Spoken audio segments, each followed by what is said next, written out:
Welcome back to the Bears Baseball Network. We have a great show planned for today. We're going to look at some of the top offseason position battles going on. Obviously, these guys come into the winter, and they know they have 4 months to really battle for the playing time that they're looking for. So, going to get into a lot of that.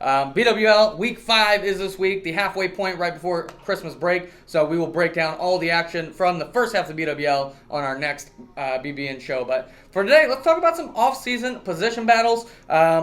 This is a fun show, obviously. The offseason is so tightly contested. Guys, we tell them they can move mountains in the offseason, and this is where we see guys make big gains. So I want to go ahead and start with 16U Floyd. There's a couple interesting positions here. Obviously, this age is just so stacked from top to bottom, so much talent. The first battle I want to go ahead and talk about is it shortstop, because we got a lot of talented defensive players at this position. We got some guys whose bats need to get into the lineup, and I think obviously, the three big candidates for this job are Andrew Driscoll, who was predominantly the shortstop last year, Braden King, who kind of came in the fall and played a lot of short, and Jaden Coleman, who was, offensively very, very good. I think defensively he has an argument to be the best of these three, but very, very impressive. So I think those are the three main candidates, but then you got some promising guys lower level, like Alex DeMertzes, who's been great in BWL, Max Sandler, who's been very, very impressive, and Seth Mullen, who is, a top 3 prospect for us. So a lot of fun at this position. KJ, I want to start with you talking about these top 3 guys, Jaden Coleman, Andrew Driscoll, and Braden King. I think they all three bring something different to the table. I want you to tell me, which one do you think is the best defensively of these three, and who do you think has the biggest offensive ceiling going in 2025?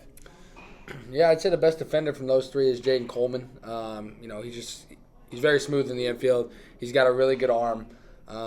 He's been for sure the whole time in BWL. He's making every play. So defensively, for sure, him. I'd say for offensive ceiling, I think you got to go with BK. I don't think between these three, only one of them has the power to kind of hit a ball 350 feet, and that's BK. He's got the highest XVLI, I believe, out of these three. When this guy is on, his ceiling is top of the line. Yeah, and then you got Andrew Driscoll, who's kind of the safe option in both those regards. I think he's probably a little bit of a better defender than BK, and I think he's got a longer track record than both these guys offensively. So this guy's been productive for a long time. I can see any of the three winning it. Bernie, if it's not one of these three, I think this is the heavy favorite, is one of these three is the shortstop. Tell me about some of those other guys, Bernie, between Seth Mullen, Alex DeMertzes, Max Sandler, and anybody else from the lower level.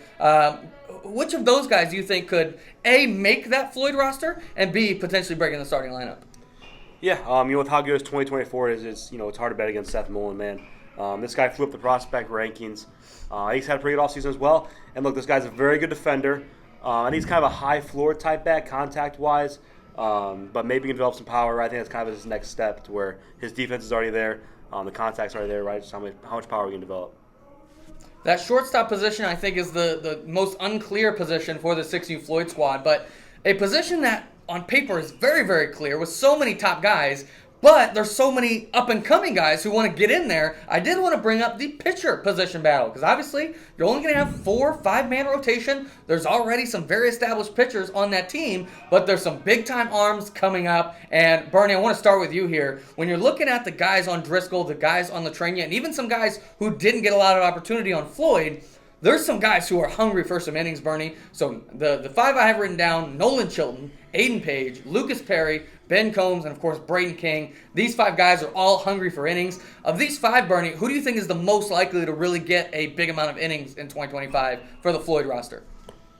Yeah, just looking at how kind of Rob does things, right? BK's through 88 off a mound. It's hard to bet against that. I know the control issues have been a thing in the past, but I think this offseason he's really going to hone it in, man. And if he throws 88 on a Rob team, he's going to pitch. KJ, Chilton, Page, and Perry, and all 3 of these guys you really like, from their performances in BWL and also from their performances in precision pitching. All 3 of these guys, I think, have put up nice numbers. All 3 are on the either Driscoll or Latrenia team, and all 3 are hungry for a promotion. Of the 3 of them, KJ, who do you think is the most likely to kind of break through onto that Floyd roster, and who do you like the most of those 3? Yeah, I'm going to say it's got to be Aiden Page. Again, this is the top riser on our prospect list. Not only I think he throw the hardest out of these 3. Again, Bernie said how Rob likes velo. This guy throws 84 miles an hour. In the BWL, this guy is just he's throwing strikes. He had one outing where he went 3 and he struck out 9 guys. He's got that dominant capability, and on a team with Rob where he's got so many safe options. A bunch of guys that can come in and throw strikes. I think he's going to take a chance on a guy like Aiden Page. Yeah, I think that's a great point, KJ. All three of these guys, Chilton, Page, and Perry, have all been very, very good. But I got to agree, Aiden Page maybe has that little bit of higher ceiling.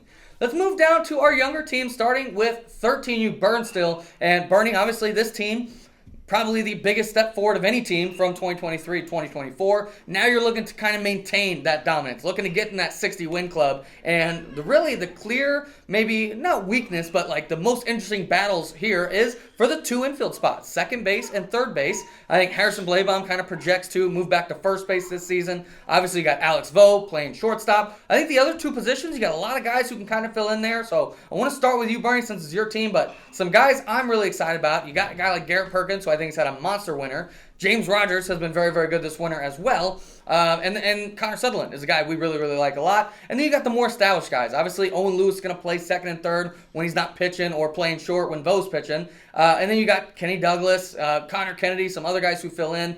Bernie, tell me about this second and third base. What's the scenario looking like for 13U Burnsville? Yeah, it's going to be interesting here. I think, best case scenario, right, if you had everyone in their best defensive position, we would go Owen at third, Vo at short, Kenny at second, Harrison at first. But obviously with all four of those guys pitching, it's really going to happen. So I like a lot of those guys. Chase Sutherland, I think, was probably the front runner going into the offseason.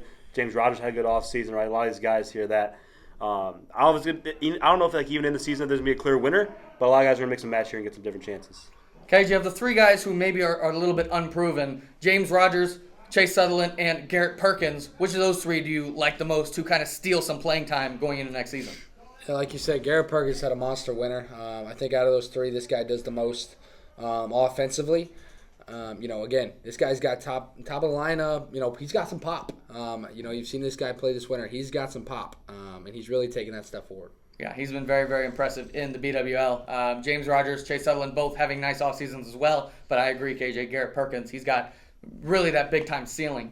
Moving on to 14U, obviously this team, you got a lot of moving parts in this team, a lot of rookies, a lot of upcoming prospects, so very, very interesting. I want to talk about first the outfield. I think there's arguably only one outfield position, and I feel super confident being locked in, and that's Nick Byrne. I think the other two spots could be a bunch of different combinations of guys. So, KJ, I want to get your thoughts here on the outfield situation. For me, the 5 guys or the 6 guys I had written down to fill those 2 spots is some combination of Lobeck, Choate, Lowry, Fitz, Chartrand, and Lair. I think that's kind of where the group's going to come from. But I think there's some guys even outside of that range that we could see step up in the next season. Give me your thoughts on the outfield, KJ, moving into 2025 for 14U Floyd.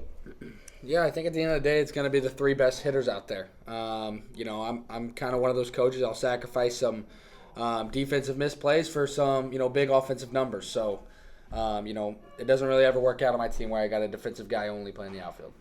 Bernie, of these 6 players, again, Lobeck, Choate, Lowry, Fitz, Chartrand, and Lair, I want you to tell me which one do you think is the best hitter right now, which one do you think is the best defender right now, and who do you think is going to be most improved from last year to 2025? Yeah, I'll go with Lair for the best hitter right now. This guy's already put some nice numbers in the past here. The best defender, go with Philly Lobeck. This guy works very hard in practice. I know he's had some struggles in games from time to time. This guy looks so good in practice. He's going to be really good next year. And the biggest riser, I think all 3 of us like this guy all offseason long, Quentin Choate. Yeah, I've definitely been kind of the conductor of the Quentin Choate train. I'm a big fan of him. I think he's going to find a way into that lineup, whether it's opening day or maybe 2 months into the season. I do think he's going to break into that lineup. Another guy who I think is very sneakily risen up the prospect ranks is Fitz. I think Fitz has had a very nice offseason. I don't know if he's going to start the season on the team or in the starting lineup, but I do think he's going to really make a nice progression throughout the offseason and throughout the season next year. Moving into the infield, KJ, I think the clear spot that is up for grabs is second base. You've had a lot of different guys playing there last season. Really nobody kind of grabbed that job and held onto it in the fall, so that battle has continued into the winter. The 3 favorites for this job, I think, are Carson Warner, Madden Hammontree, and Liam Murphy. If there's some other guys you think could jump in there, I know Zach Arnold has had a nice offseason as well, but I think those 3 are kind of the front runners for me. What do you think about this battle, KJ, at second base? Yeah, again, I think it's going to, come down to who hits the best. I think Carson Warner's had a really good offseason offensively. And Madden Hammontree's taking that extra step as well this winter. And again, Liam Murphy, he might have been the best defender out of these 3 last year. So again, it's kind of a toss up there. I think they're all around the same defensively. It's going to come down to who can contribute the most offensively. Yeah, all three of these guys have had monster off seasons. I mean, when you're looking at kind of all the players we're talking about, this probably is the toughest battle in terms of all three of these guys have had a great offseason. I mean, there's nobody you can say, okay, well, this guy was good last year and this guy's not so good last year, but he's on the rise, right? All three of these guys have had monster off seasons. Matt Hamilton's up like 9 miles an hour with throwing velocity over the course of the last month, and his X velocity's gone up as well. Carson Warner, I know we all like him, and Liam Murphy, he's been very impressive. I had him on my tennis ball wood bat team at practice this week, and he was an absolute monster in a very competitive setting. So I think all three of these guys have a lot of potential. Bernie, what are your thoughts on this battle here? Carson Warner, Matt Hamilton, Liam Murphy. Yeah, I think Carson Warner, one of my favorite guys, at that age group. I think he's worked very hard all offseason. If I had to pick one guy, I'd probably go with him. But I also know that Matt and Hammondtree's had a really good offseason here. I know Kid has talked about him a lot. You've talked about him a lot. So it's going to be interesting here.